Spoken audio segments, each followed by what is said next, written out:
Well, hello everyone. It is Karen Ann Harlos with you for another episode of Jurassic Dictionary, where we examine a dying, dead, or just plain interesting, unusual word each week. Even better if there is a cool historical spin. I am much more known for my political commentary, but my lost calling is most definitely history. The word this time is still in use, particularly with those that have larger, more colorful vocabularies, but it is not common. And what is this word? Cupidity. Now, if I saw that word in a book, and I'll tell you right now that has not been part of my regular vocabulary, but if I saw it in a book, I thought I could have sussed out what it meant, particularly if the context was clear. But I think I'm wrong. Actually, I know I'm wrong, and I'll show you how. The word museum defined it this way: inordinate desire, covetousness, sensuality, lust, unlawful or unreasonable longing. Now, that's much more negative than I would have understood it.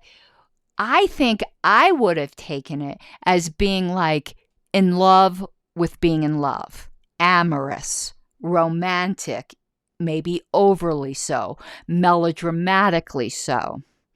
But what I found particularly intriguing in that definition by the word museum was covetousness. And as it turns out, my more cutesy meaning was really off base because I went to the trusty Oxford English Dictionary, which said that it is an ardent desire, an inordinate longing or lust, specifically an inordinate desire to appropriate wealth.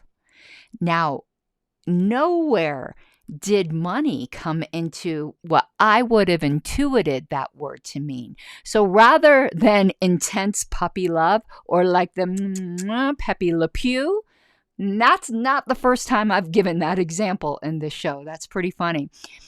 It's actually more akin to one of the 7 deadly sins, or even maybe more than one of them. Here is a wonderful poetic example from the Oxford English Dictionary. The serpent thus sharpens the curiosity while he suggesteth, that's hard to say, the cupidity. Let's say that again. I'll stumble over that one word again. That's not kind to people with lisps, but I don't know. There's just such poetry here. The serpent thus sharpens the curiosity while he suggesteth the cupidity. So it is considered archaic, with its usage peaking in the mid-1800s.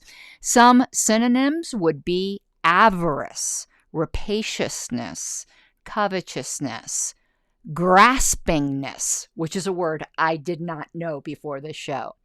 None of that lovey-dovey stuff I had pictured with the cute little Cupid and his trusty bow. So, did you learn something new?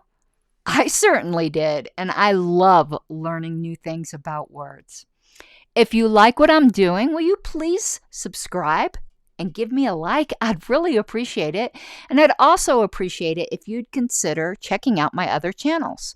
My main one at Pink Flame of Liberty, where I discuss politics and sometimes political history from a radical libertarian perspective, and Pink Parliamentarian. Yes, I know I don't look the part, but I am a registered parliamentarian for hire, where I give weekly tips and hints on Robert's Rules of Order.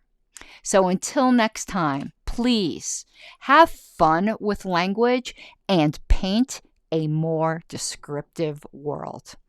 Bye-bye.